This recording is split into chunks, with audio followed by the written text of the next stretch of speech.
Muito bem, então vamos, meus irmãos, falar sobre o livro de Juízes.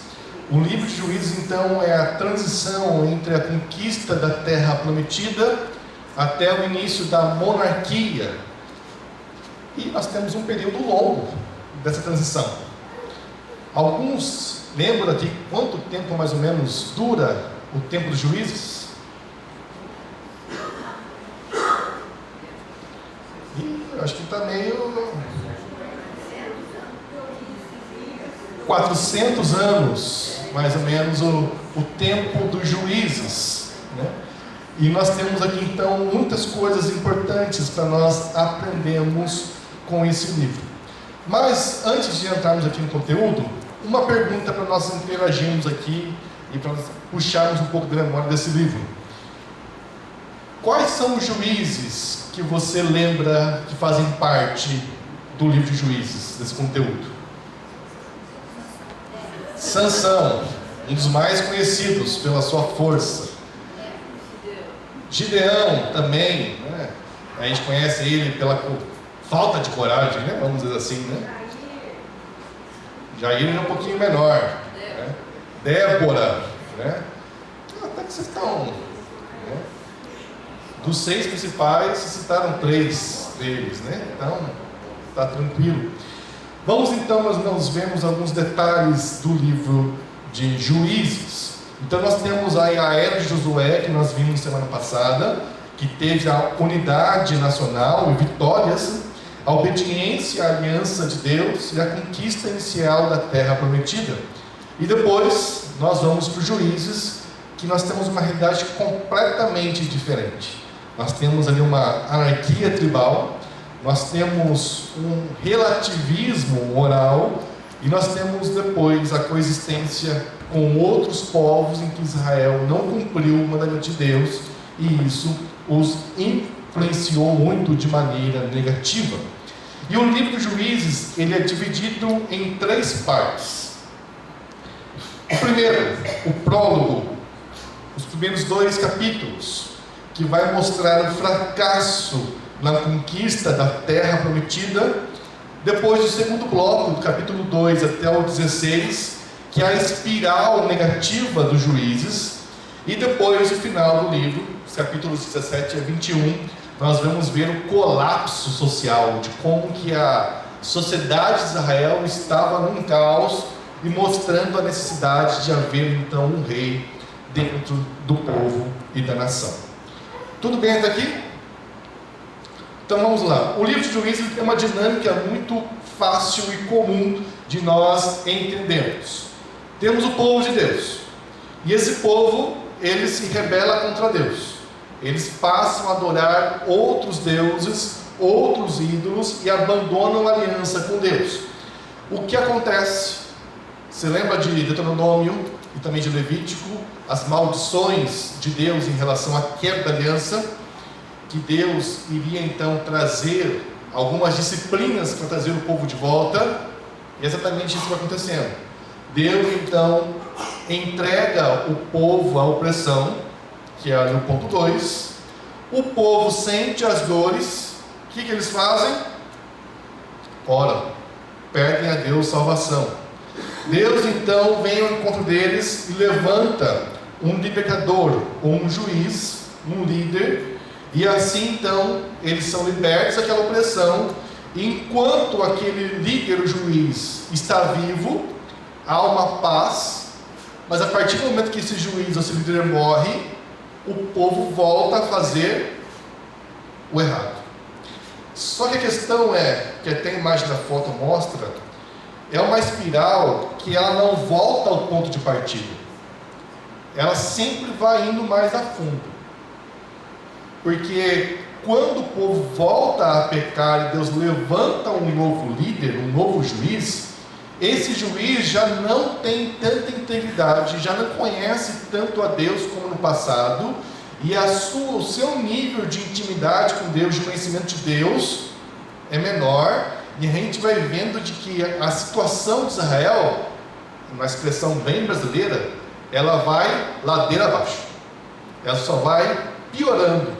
E por isso que é uma espiral para baixo, negativa.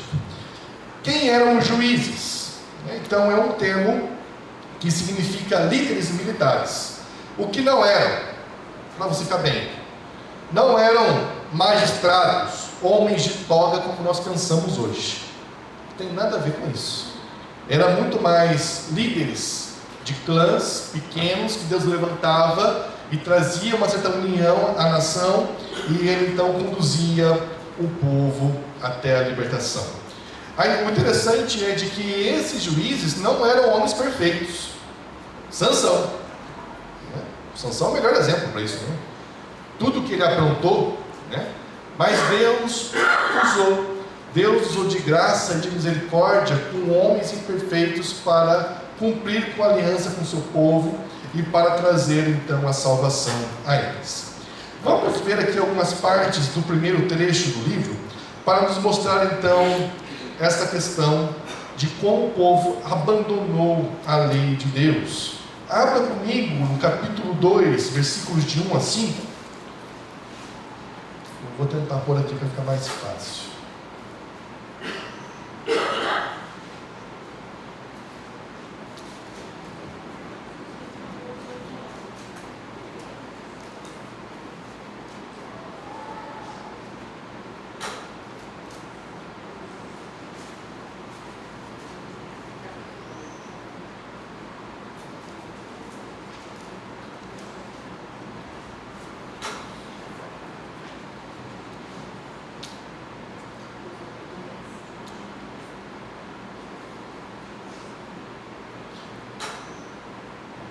Todos acharam? Juízes 2, eu também está projetando aqui, os irmãos podem acompanhar. Juízes capítulo 2, os versículos de 1 a 5. Diz assim: E subiu o anjo do Senhor de Gilgal a Boquim e disse: Do Egito vos fiz subir, e vos trouxe a terra que a vossos pais tinha jurado, e disse: Nunca invalidarei a minha aliança convosco, e quando a vós não fareis acordo com os moradores dessa terra, antes derrubareis os seus altares, mas vós não obedecestes a minha voz. Por que fizeste isto? Assim também eu não os expulsarei diante de vós, antes eles estarão com espinhos nos vossos lábios, e os seus deuses vos serão por laço. E sucedeu que, falando o anjo do Senhor essas palavras a todos os filhos de Israel, o povo levantou a sua voz e chorou. Por isso chamaram aquele lugar de Boquim, e sacrificaram ali ao Senhor. A linguagem aqui está diferente. Deixa eu pôr a Nova Almeida.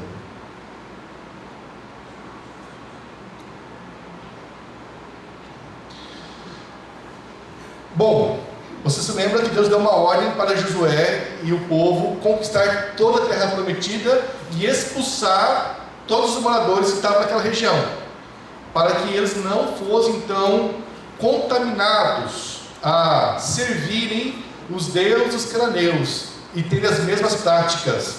E o que nós vemos aqui?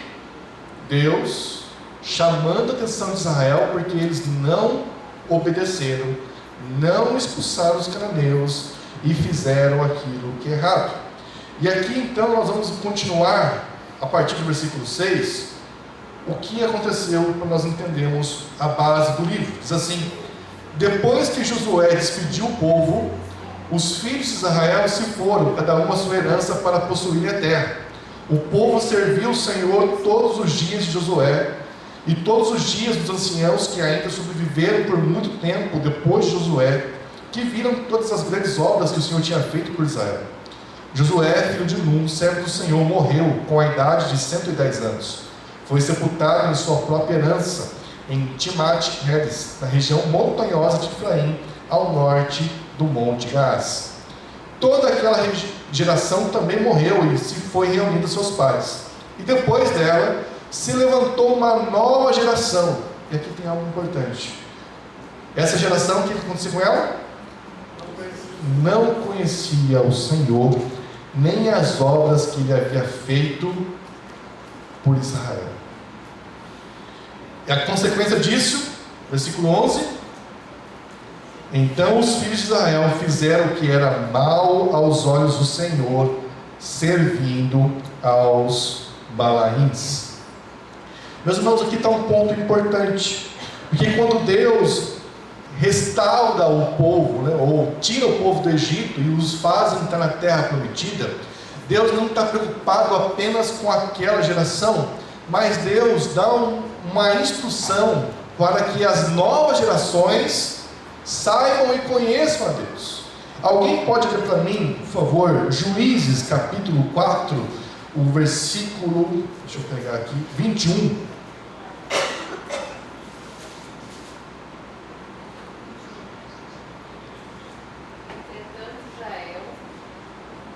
Josué, perdão. Josué 4, 21.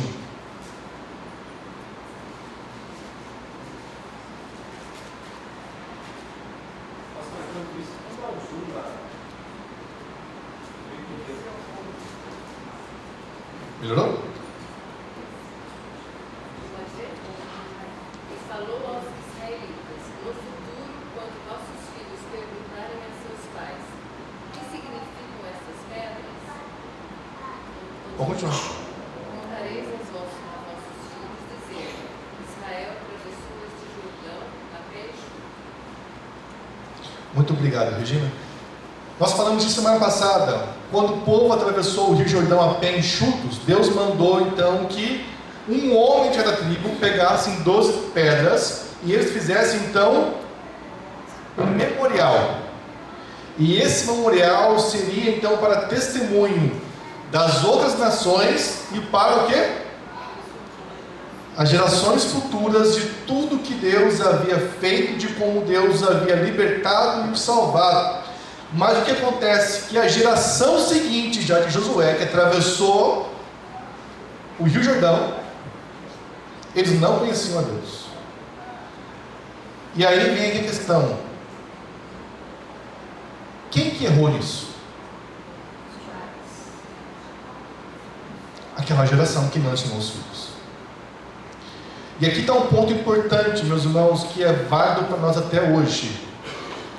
Nós precisamos ensinar os nossos filhos quem é Deus.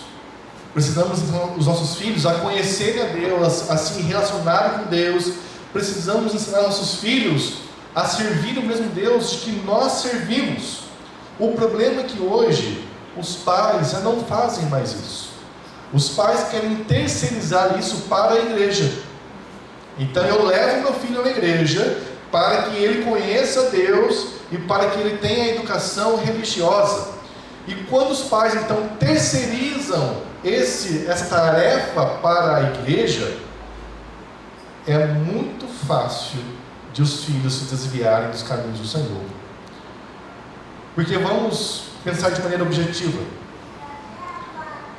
Na escola dominical nós temos aqui tempo de aula, 1 hora e 50 minutos. Se o seu filho é menor de 8 anos, ele tem depois 20 minutos lá embaixo no culto infantil, no domingo à noite. Ele não tem quase 1 hora por semana de instrução da palavra de Deus. Quanto tempo ele passa na escola? Quanto tempo que ele passa em frente às telas? Ao tablet? Aos desenhos? Na internet? E é muito superior ao tempo que ele passa aqui ouvindo a palavra de Deus.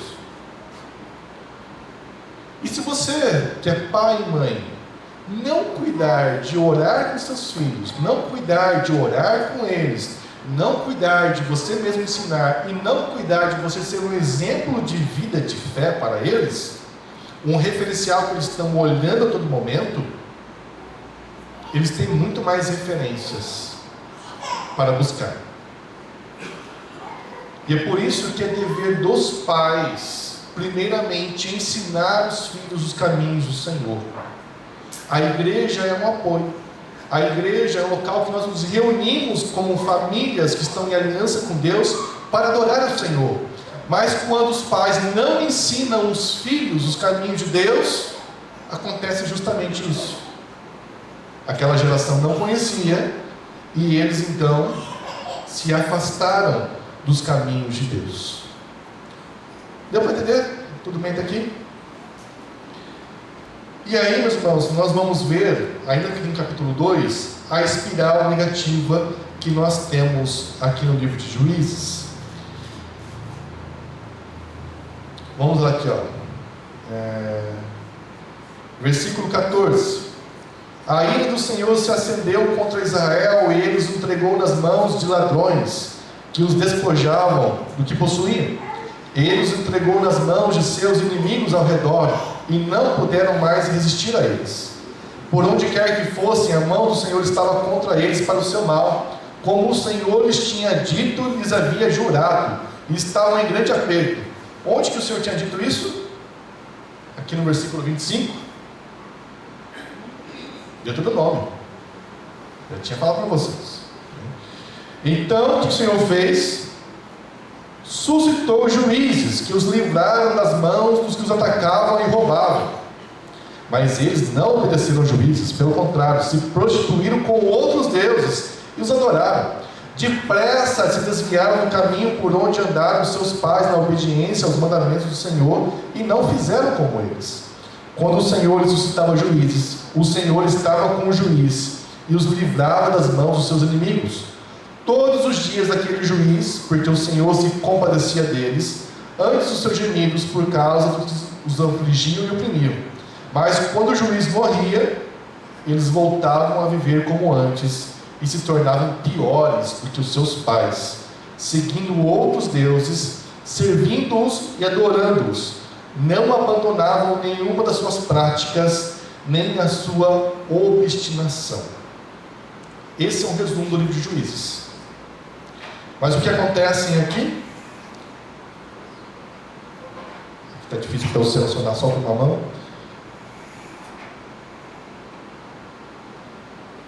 A cada geração que passava, eles se tornavam piores. É uma progressão nesta questão. E aí, meus irmãos, nós começamos então toda a história. Os homens de Israel, o povo que estavam então em desobediência, e Deus então levanta os juízes. E nós temos 12 juízes citados no livro. 6 são os principais, 6 são assim, os juízos mais com maiores relevâncias, né? Ou com mais detalhes, e 6 juízes são apenas citados. Os 6 principais juízes: Otoniel, Eude, Débora, Gideão, Jefté e Sansão. E nós vamos ver de que o estado de Israel a cada juiz piora. E nós vamos ver aqui rapidamente agora como isso se dá. O primeiro juiz que é chamado por Deus é Otoniel.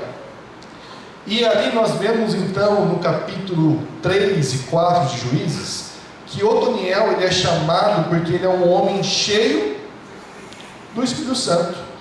E a vitória que ele tem sobre seus inimigos é porque Deus entregou os seus inimigos na mão deles.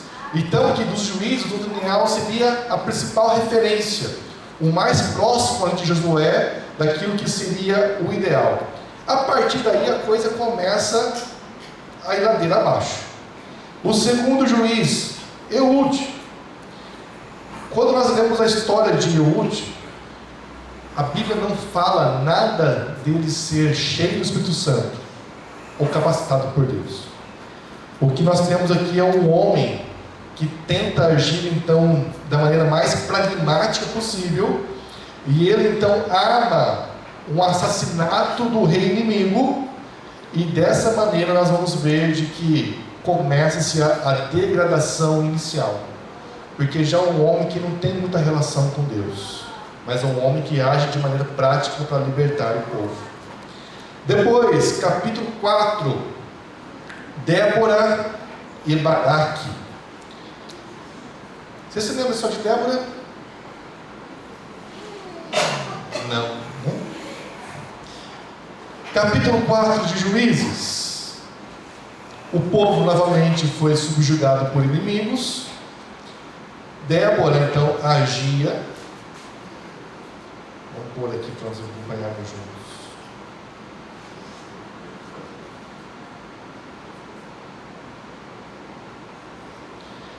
Juízes capítulo 4, versículos de 4 a 9. Diz assim: Débora, profetiza, a esposa de Lapidote, julgava Israel naquele tempo.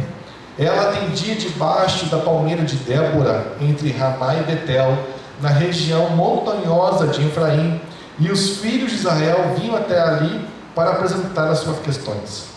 Débora mandou chamar Baraque, filho de Abinoão, de Quedes, Naftali, e lhe disse: o Senhor, Deus de Israel, deu a seguinte ordem: vá, reúna os seus homens no monte Tabor, escolhendo 10.000 homens dos filhos de Naftali e dos filhos de Zabulon. Eu farei com que Cícera, comandante do exército de Jabim, se dirija até você junto ao ribeiro de Quizon, com os seus carros de guerra e as suas tropas, e os entregarei nas suas mãos. Então Baraque disse a Débora: se você for comigo, irei, mas se você não for comigo, não irei. Ela respondeu: certamente irei com você, mas a honra da investida de que você está empreendendo não será sua, porque o Senhor entregará Cícera nas mãos de uma mulher. E aqui nós vemos já a falta de liderança, ou a falta de um posicionamento masculino na liderança em guiar o povo. Débora chama então Baraque e fala para ele: olha, Deus vai libertar Israel por meio de você. Reúne os homens, vai lutar, que está tudo certo. Baraque sente o medo e fala assim: não, Débora, vem comigo, eu me sinto mais seguro com você do meu lado. Ela fala: eu vou com você, mas a honra não vai ser sua, a honra vai ser de uma mulher, porque você não está cumprindo com o seu dever e com o seu papel, no qual você deveria fazer. Qual que é o final da história? Exatamente isso. Uma mulher mata Cícera, que era o comandante inimigo, e a honra vai para quem? Para essa mulher. E aqui nós começamos a ver então uma degradação um pouco mais profunda de Israel, porque nós temos aqui então a fraqueza masculina, e o que acontece depois? Uma desunião tribal. E por que uma desunião tribal? Vá comigo agora para o capítulo 5 de Juízes.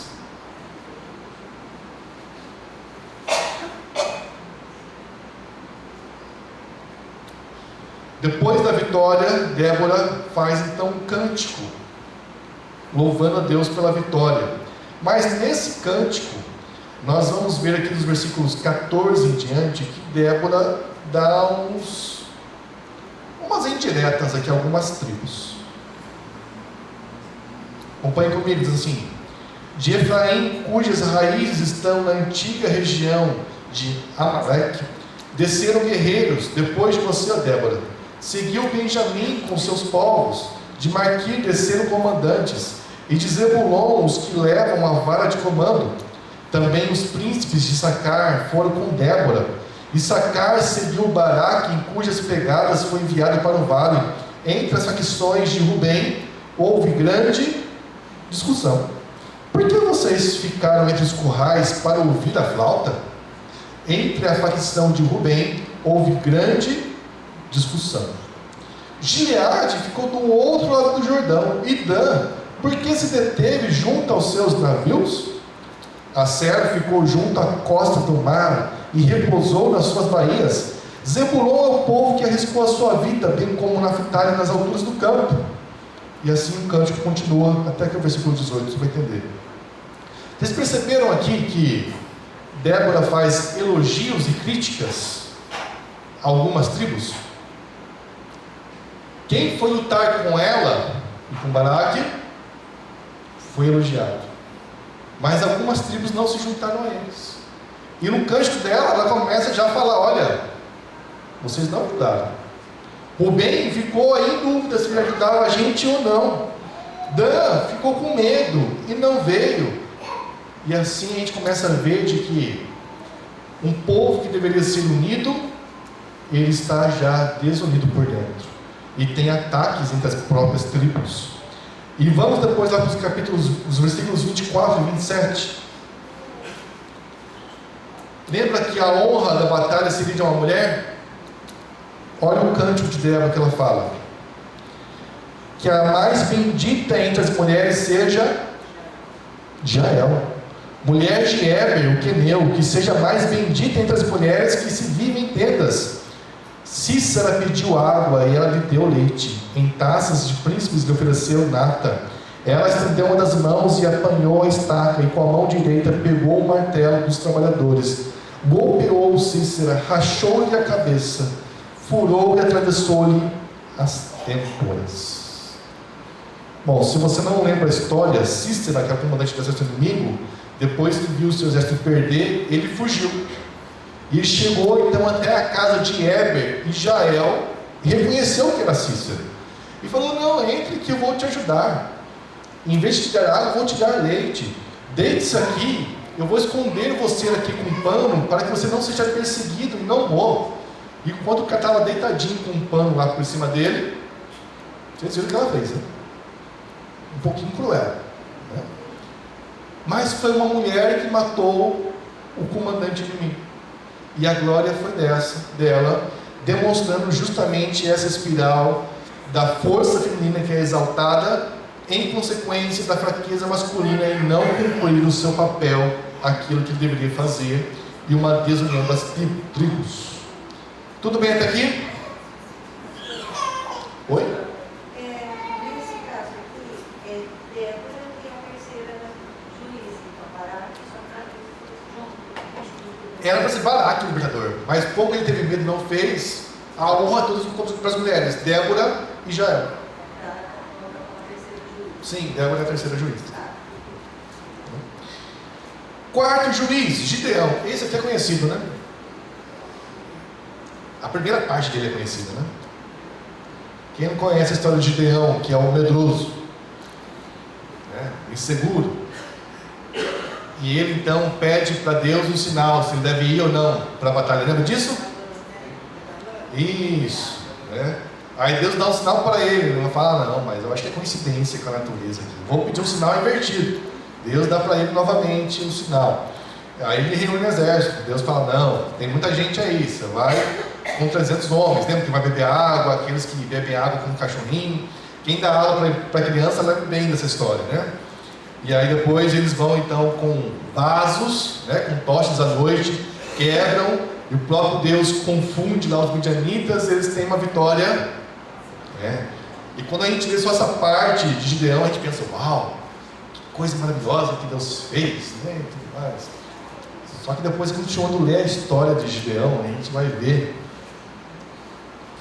que trouxe um pouquinho de confusão para Israel, né? O que acontece depois? Gideão, ele é um homem vingativo, um homem cruel,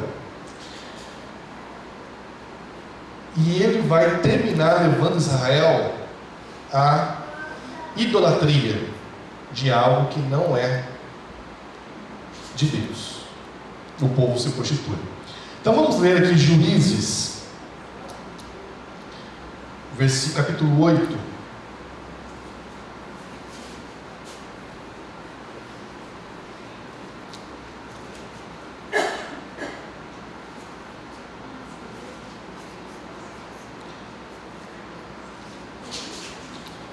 Juízes 8, versículo 4 até o versículo 9. Eu vou ler aqui, vocês acompanham comigo. Diz assim: quando Gideão chegou ao Jordão, passou com quem? Os 300 homens com que eles estavam, cansados, mas ainda perseguindo os inimigos. Então teve uma batalha, eles venceram, e eles estavam agora perseguindo o restante dos inimigos, estavam fugindo. E ele disse então aos homens da cidade de Sucote: por favor, deem alguns pães para que estes que me seguem, pois estão cansados, e eu vou em encalço de Zeba e Salmuna, rei dos midianitas. Porém os chefes de Sucote disseram: será que você já tem a Zeba e a Salmuna em seu poder, para que demos pão ao exército que você está com você? Então tenta imaginar aqui a história. A cidade aqui que eles estão, Sucote, está oprimida pelos midianitas. E aí Gideão fala: eu estou perseguindo o rei dos midianitas, me dá pão para alcançar eles. Só que eles estão assim: e se eles não vencerem os midianitas? A gente ajudar eles, o que vai acontecer com a gente? A coisa vai dar para o nosso lado. E fala: já que vocês ainda não têm os midianitas nas mãos reis, a gente vai ficar meio de fora disso. Olha então a frase que Gideão fala para eles, versículo 7. Quando o Senhor entregar então o príncipe dos midianitas das minhas mãos, rasgarei a carne de vocês com espinheiros e outras plantas do deserto. E acontece isso depois com uma outra cidade, e Gideão faz a mesma coisa. E é interessante porque quando Gideão captura os midianitas, ele volta nessas duas cidades e destrói as cidades e taca fogo nas cidades. Não nos ajudou? Ah, então tá bom. Toma aqui a vingança. Só que tem mais um pouquinho de vingança de Gideão, versículo 19. Quando Gideão então alcançou os comandantes inimigos, Zeba e Salmuna, diz assim: depois perguntou a Zeba e Salmuna: como eram os homens que vocês mataram em Tabor? E eles responderam: como você. Assim eram eles, cada um se parecia com o filho de um rei. Gideão disse: eram meus irmãos, filhos de minha mãe. Tão certo como vive o Senhor, se você os tivesse deixado com vida, eu não os mataria. E aí Gideão então agora mata esses comandantes por vingança dos seus irmãos. Então você já percebe que o interesse pessoal se mistura com o interesse de Deus de libertar o povo. E Gideão então se contamina. Vamos no finalzinho para a gente ver o que Gideão faz. Versículo 24 diz assim: depois que derrotou tudo, as coisas estavam em paz, Gideão estava dizendo ao povo: quero fazer um pedido, que cada um de vocês me dê argolas no seu despojo. É que os midianitas tinham argolas de ouro, pois eram ismaelitas. Então eles responderam: de bom grado daremos. E estendo uma capa a cada um deles, colocou-lhe uma argola do seu despojo. O peso das argolas de ouro que você pediu foi de uns 20 quilos de ouro, sem contar os ornamentos em forma de meia-lua, os pendentes, as roupas de púrpura que os reis dos midianitas usavam, e sem contar os ornamentos que os camelos traziam ao pescoço. Disso Gideão fez o quê? Uma estola sacerdotal, e a pôs na sua cidade em Ofra. E todo Israel se prostituiu ali, adorando essa estola. E isso veio a ser um tropeço para Gideão e toda a sua casa. Meus irmãos, nós tínhamos o tabernáculo, e os levitas serviam no tabernáculo. Os levitas tinham a sua própria estola que Deus mandou fazer para servir no tabernáculo. Mas Gideão fala: não, eu quero fazer algo diferente, algo melhor. Esse sistema aí não está muito bom. E Gideão faz o que então? Que todo mundo passe a adorar aquela estola e se prostituir. E aquilo se torna um ídolo para Israel. Um homem vingativo e que levou o povo à idolatria. Jefté, quinto juiz, que é mais citado. Você se lembra só de Jefté? A história de Jefté está no capítulo 11. Jefté é um comandante que foi morar, um homem de guerra, e quando o povo está sendo subjugado, foram até ele, uma cidade, chamar ele para ser comandante deles. Olha, venha liderar sobre nós, você é um homem guerreiro, tal, e tudo mais, e você então vai nos conduzir à vitória. E Jefté aceitou o convite para liderar o povo. Só que o que ele faz? Um voto com Deus, dizendo o seguinte: se o Senhor me entregar os meus inimigos, eu vou oferecer um sacrifício à primeira pessoa que sair da minha casa. E aqui nós temos então uma confusão, porque Jefté não conhece Deus. Jefté não conhece os mandamentos de Deus e a aliança que o povo tem com Deus. Em qual momento da lei Deus pede sacrifício humano? Agora, quem pedia sacrifício humano? os deuses cananeus. Jefité está mais inclinado e conhece mais os deuses cananeus do que o Deus de Israel, e faz um voto trágico. Está aqui, está mais bonitinho aqui. E aqui, justamente isso aqui. Quando ele chega em casa depois da vitória, quem é a primeira que sai? A filha dele. E Jefité sacrifica a própria filha por causa de um voto que ele não conhecia Deus. Então nós vemos aqui que Israel vai cada vez mais mergulhando numa escuridão, e os seus líderes e juízes estão cada vez piores, não conhecem a Deus. E o último juiz que é citado ali no livro, Sansão, que é incontrolável, que se casa com mulheres estrangeiras, mas é uma metáfora do próprio Israel. Beto? A função dos juízes era conduzir o povo nos caminhos organizados. Quando eles libertavam, a função de ensinar o povo ali do Senhor era dos levitas, da tribo de Levi, né? Mas mesmo assim eles também não estavam cumprindo o seu papel. Mas se esse líder conhecesse a Deus como Josué, ou como o primeiro, que é Otoniel, a ideia é de que o povo fosse fiel ao Senhor. Mas como esses próprios não conheciam a Deus, e cada vez mais se degradavam, o povo é retrato da sua liderança. O povo cada vez mais ia a fundo. Então nós vemos essa espiral negativa para mostrar a degradação de Israel. Tudo bem? Tem aqui outra pergunta? Está dando para entender? Sansão, a gente não precisa falar muito, né? Vocês se lembram, né? Sansão casou com Dalila, tentou enganar ele, depois morreu com os inimigos. Então nós vemos aqui, homens imperfeitos que não conhecem a Deus, mas a graça de Deus que foi soberana.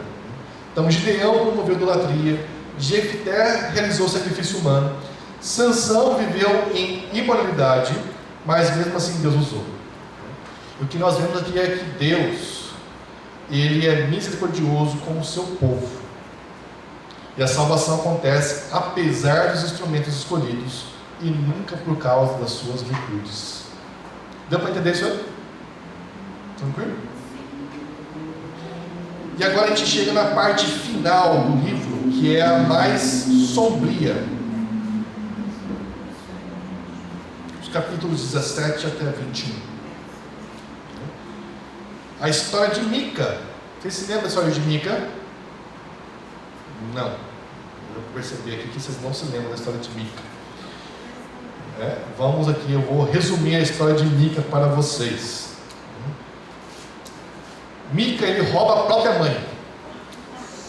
Já começa bem, né? Ele rouba lá 100 moedas de prata. Depois ele chega a mãe e fala: mãe, as moedas que sumiram estão comigo.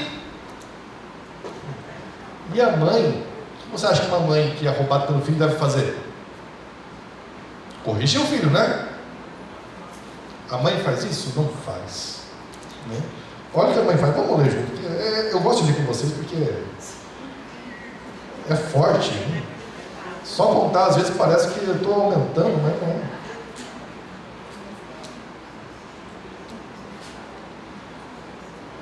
Havia um homem da região montanhosa de Efraim, cujo nome era Mica. Ele disse à sua mãe: olha, as 1.100 moedas, 1.100, eu falei errado, falei só 100. As 1.100 moedas de prata que lhe foram roubadas, e a respeito das quais a senhora me falou e proferiu maldições, eis que esse dinheiro está comigo, eu o peguei. Então a mãe lhe disse: que o Senhor o abençoe, meu filho. Olha que coisa boa, meu filho, está com você o dinheiro, que bênção, que Deus te abençoe por ter roubado de mim. E assim ele devolveu as 1.100 moedas de prata à sua mãe. E ela falou assim: então, já que você me devolveu esse dinheiro, eu vou dedicar essa prata a Deus. Por favor, meu filho, essa prata a Deus será usada para fazer uma imagem de escultura. Você está vendo que como está o conhecimento de Deus nessa época, né? Por isso agora eu vou falar para você. E aqui então nós vemos que Mica faz a imagem, e a imagem ficou na casa de Mica, né? E Mica então fez um um santuário na sua própria casa. Que história que é essa que eu tenho que quer um santuário de Deus? Eu vou fazer um santuário aqui em casa. É bem mais fácil, é bem melhor. Por que servir Deus com as regras dele? Se eu posso fazer com que Deus me sirva se eu tenho um altar aqui na casa dele. Você percebe a inversão dos valores? E olha como a situação de Israel estava difícil. Havia um jovem de Belém, da tribo de Judá, que era um levita. E esse levita, o que era a função do levita? Só que quando esse levita parou na casa de Mica para pernoitar e descansar, olha aqui o versículo 10. Mica disse: fique comigo como meu conselheiro e eu lhe darei 10 moedas de prata por ano e as roupas e o sustento. O que o levita fez? A proposta boa, você está me pagando bem, vou ter comida, roupa aqui, você está me pagando bem. Por que eu vou servir lá no templo e eu não tenho terra? O levita está perdidinho e concordou. E aí Mica então, entra no versículo 13, né? Olha o que ele diz no versículo 13: agora eu sei que o Senhor me fará bem, porque eu tenho um levita como sacerdote. Eu tenho aqui tudo certinho. Eu tenho um tabernáculo, eu tenho aqui um altar, eu tenho Deus, eu tenho um levita que serve. Deus agora vai me abençoar. Está tudo certinho. Só que aí o capítulo 18 vem a tristeza de Mica. Porque alguns homens da tribo de Dan passam lá, se aconselham com esse levita se deveriam ir para a guerra ou não. Ele fala para ir, e a tribo de Dan então vence uma batalha, e a tribo de Dan chega então para esse levita e fala o seguinte: olha, você é sacerdote só de um lar, de uma casa. Que tal você ser sacerdote de uma tribo inteira, de uma cidade inteira, e alcançar muito mais pessoas? Traga a sua estola, traga esses ídolos, traga tudo que tem na casa de Mica e venha aqui ser nosso sacerdote. Aí esse levita já pensou grande, falou: opa, a proposta está boa, né? Vou me dar bem, né? Pagando bem, vocês conhecem bem o ditado, né? Tem muito mal nisso, né? E Mica, então, o sacerdote foi, e Mica ficou sem nada. O sacerdote, os ídolos, tudo o sacerdote levou, o levita levou. E ele vai então até o encontro deles, mas era uma cidade inteira, contra uma família, né? E Mica então perde tudo. Mas você percebe que o estado moral que está Israel, aqueles que deveriam portar a palavra, ensinar a palavra, estavam se vendendo. E como que o povo estava fazendo? Só que essa parte final do livro começa então a nos trazer algo muito importante.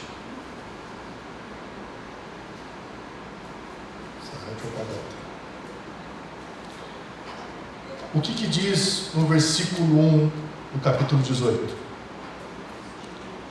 Naqueles dias não havia rei em Israel, e a tribo dos danitas estavam procurando um território. Aqui começa a ter um refrão que vai se repetir até os últimos capítulos. Naqueles dias não havia rei em Israel.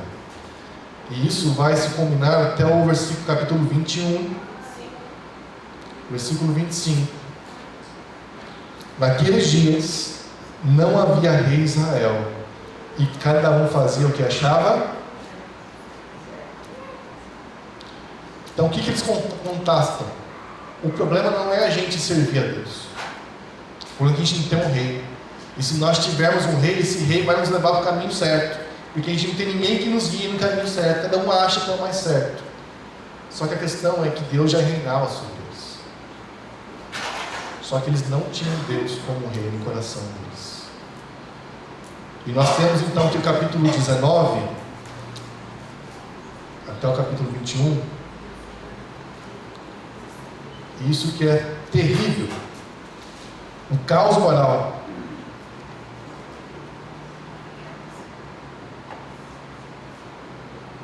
Você se lembra disso aqui, da história do Levita? Capítulo 19. Essa é uma das histórias mais, eu acho assim, cruel, vamos dizer assim. Vou resumir para vocês de novo, igual eu de Mica. Capítulo 19 fala de um levita, né, de um homem da região montanhosa de Efraim, que ele tinha uma esposa, uma concubina, e eles brigam. E a mulher então sai de casa e volta para a casa dos seus pais. E depois de alguns meses ele fala assim: pô, tô com saudade da minha mulher, eu vou lá buscar ela, fazer as pazes. E ele vai para a casa então do sogro, faz as pazes com a mulher, e assim então ele fala: vamos para a nossa casa, né? E nós temos ali o sogro falando: não, fica mais um dia, não, fica mais um dia, até que eles decidem: não, nós vamos. E eles partem em viagem, voltando para a região de Efraim. Só que, como as viagens não eram de carro, eram com animais, eles tinham que pernoitar em outros locais. E eles então falam o seguinte: olha, tem uma cidade aqui que não faz parte do povo de Israel. Vamos até a próxima cidade, que é Gibeá, que faz parte da tribo de Benjamim. E nós vamos então pernoitar dentro do povo de Israel.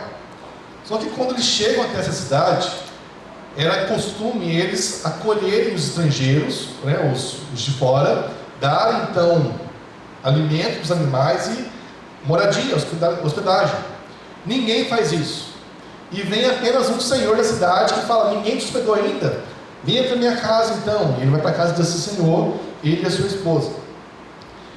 E os homens da cidade ficam sabendo de que tem um forasteiro. E eles vão até a casa desse senhor e falam o seguinte: olha, tem um homem aí, dá ele para a gente, porque a gente quer abusar dele. E ele fala: não, de forma alguma vocês vão fazer isso com ele, é meu convidado. Ele fala assim: eu vou dar a vocês a concubina dele, e vocês façam o que quiser com ela, mas com esse homem vocês não deixam. E aqueles homens da tribo de Israel, da tribo de Benjamim, abusam daquela mulher a noite toda. E quando o sol está nascendo, colocam ela na porta da casa daquele senhor. Só que ela vinha a falecer de tanto que foi abusada por aqueles homens. Aquele levita que foi buscar a esposa brigada, encontra a esposa morta na casa daquele senhor. Leva ela morta para casa.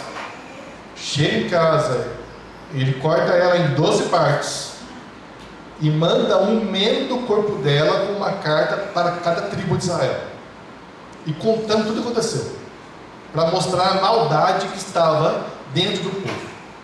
Você imagina se chegar aí um braço com uma carta, mas lembra que não é Sedex 10 e nem tinha serviço com freezer. Você imagina o estado que chegou as partes do corpo, né? De podridão. E com isso os filhos de Israel então falam o seguinte: esse mal tem que ser eliminado. E começa então uma guerra civil. 11 tribos de Israel se reúnem contra a tribo, eu acabei de falar para vocês, a tribo de Benjamim, né? E meus irmãos, é um caos. Aí se você olha, né, nos primeiros dias de batalha, Benjamim vence e derrota alguns dos seus irmãos, mas depois eles fazem uma estratégia, os de Benjamim são derrotados, e a gente vê o caos que o livro está, a ponto de ter essa violência, essa maldade, de fugir, né? E o coro do livro é justamente o final. Passou.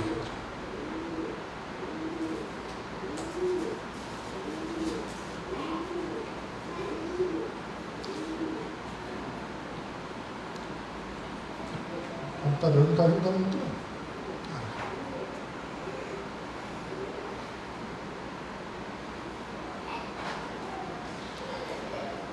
Porque não havia rei. E estava esse caos todo. Então o que estão fazendo? Estão preparando toda a base para que depois Israel se torne uma monarquia. Mas para nós concluirmos a nossa aula de hoje, a questão é: nós não precisamos de um rei político para governar a nossa vida. O povo de Israel não precisa de um rei político. Nós precisamos de um rei para o nosso coração. E é por isso que quando a monarquia começa em Israel, nós vemos que a monarquia não é a resposta para a solução dos pecados de Israel. Por mais que você tenha ali Davi, que aponta para Cristo, você tem depois uma série de outros reis que se desviam da palavra de Deus, uma degradação moral e espiritual, da mesma forma que nós vemos em Juízes. O mundo hoje vive essa depravação e essa degradação moral porque eles não possuem reino no seu coração. Como diz o versículo 25, porque eles não têm um reino no coração, cada um faz o que quer. As pessoas hoje usam de prostituição porque cada um faz o que quer e não tem um reino. As pessoas usam hoje de pornografia porque cada um faz o que quer e não tem um reino. As pessoas hoje mentem, adulteram, roubam, enganam, se corrompem e toda a maldade que você fez, porque não existe nenhum reino no coração delas, as guiando e as orientando. Cada uma delas fazem o que querem.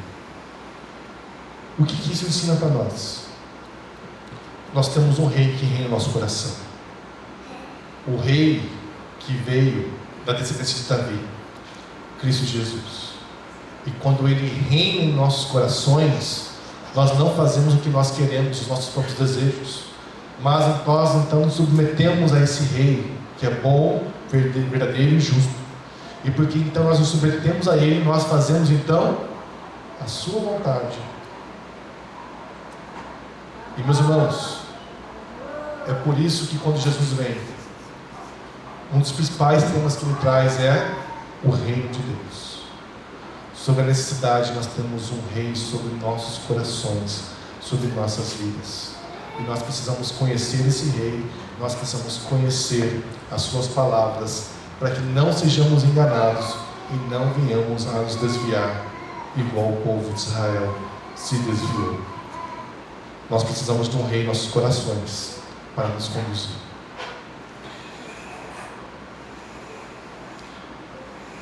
Apesar desses homens todos, Hebreus capítulo 11 vai dizer de que eles foram usados por Deus. Eles não foram aceitos pela sua perfeição moral, mas porque exerceram uma fé genuína em momentos críticos de profunda fraqueza. Então, Hebreus capítulo 11 vai citar Gideão, Baraque, Sansão, Jefté. Só que a questão é, o livro exalta muito mais a fidelidade de Deus do que a fidelidade do homem. Ele retrata o coração do homem e um Deus que permanece fiel ao seu povo, mesmo quando ele se desvia. Para concluir, eu falei isso domingo passado na sermão, eu vou repetir agora para você não ser enganado por isso.